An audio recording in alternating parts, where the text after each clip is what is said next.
Hi everybody.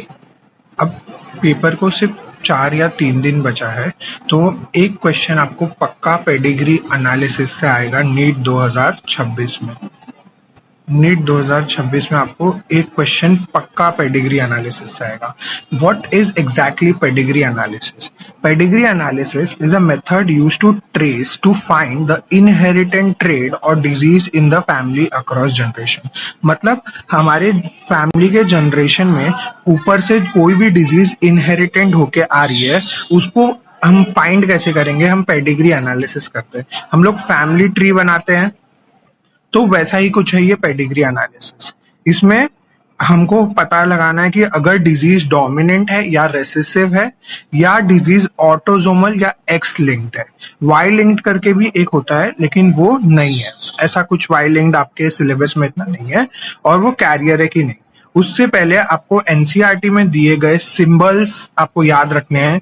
इन symbols के basis पे हम पेडिग्री एनालिसिस करते हैं। मेल्स को बॉक्स करके रिप्रेजेंट किया है, फीमेल्स को सर्कल करके रिप्रेजेंट किया है, सेक्स अनस्पेसिफाइड को डायमंड शेप में किया है। और अगर आपका कोई भी कैरियर या वो अफेक्टेड है, तो उसको फील्ड कलर्ड से किया गया है। और अगर उनके बीच में मेटिंग हो रही है, तो एक लाइन ड्रॉ किया है। और मीटिंग बिटवीन रिलेटिव्स या कजन्स के बीच में मीटिंग हो रही है, तो उनको डबल लाइन से डिनोट किया गया है। और फिर उनका ऑफस्प्रिंग जनरेशन के लिए नीचे ऐसे लाइन मार के उसके ऑफस्प्रिंग्स को डिफाइन किया गया है, और अफेक्टेड डिजीज को, और 5 अनअफेक्टेड ऑफस्प्रिंग को ऐसे डिफाइन किया। ये आपके एनसीईआरटी का एग्जाम डायग्राम है। Now very first step, how to analyse the pedigree. Exam trick है। Step 1, you have to check that the trait is appearing in every generation. अगर वो ऑटोजोम्स है और उसमें हर जनरेशन में कोई ना कोई अफेक्टेड है, पहला जनरेशन, दूसरा जनरेशन, तीसरा जनरेशन, हर जनरेशन में कोई ना कोई अफेक्टेड है, तो हम उसको बोलेंगे वो डोमिनेंट ऑटोजोमल डिजीज है। और अगर एक जनरेशन के बाद दूसरा जनरेशन स्किप हो रहा है, तो उसको हम बोलेंगे रेसेसिव ट्रेड। और उसके बाद जो सेकंड है, चेक जनरेशन जेंडर पैटर्न। अगर ज्यादा मेल अफेक्टेड है, तो उसको बोलेंगे एक्स लिंक्ड डिजीज, और इक्वल मेल और फीमेल अफेक्टेड है, तो उसको बोलेंगे ऑटोजोमल डिजीज। थर्ड क्या है, look for the carrier. X link carrier जो रहेंगे रेसेसिव ट्रेड रहेंगे। तो क्विक मेमोरी चार्ट क्या है, डोमिनेंट्स में डज नॉट अपीयर, और रेसेसिव में चुप जाते या तो स्किप हो जाते। अब आपके एनसीईआरटी में सिर्फ 2 ही एग्जाम्पल है पेडिग्री एनालिसिस का।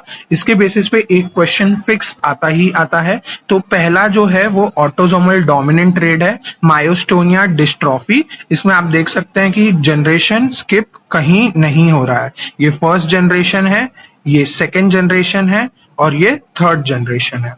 कोई भी जनरेशन स्किप नहीं हुआ, तो इसका मतलब क्या हुआ, ये बोथ मेल और फीमेल के लिए इक्वली अफेक्टेड है, और ये ऑटोजोमल डोमिनेंट डिजीज है। उसका रेशियो निकला तो 50% मेल अफेक्टेड होंगे, 50% फीमेल अफेक्टेड होंगी, और ये आपका ऑटोजोमल डोमिनेंट का है। अब ऑटोजोमल रेसेसिव डिजीज का एग्जांपल क्या है, sickle cell anaemia.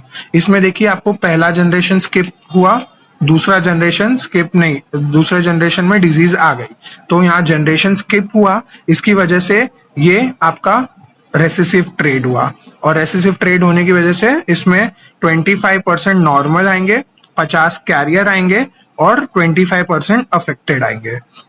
So this was all about your pedigree analysis. Pedigree analysis gender generation patterns को देख के करते हैं, जेंडर डिस्ट्रीब्यूशन देखते हैं, बेसिक क्रॉस देखते हैं। इस बेसिस पे आप इस क्वेश्चन का आंसर करके बताइए। ये नीट 2015 का PYQ है।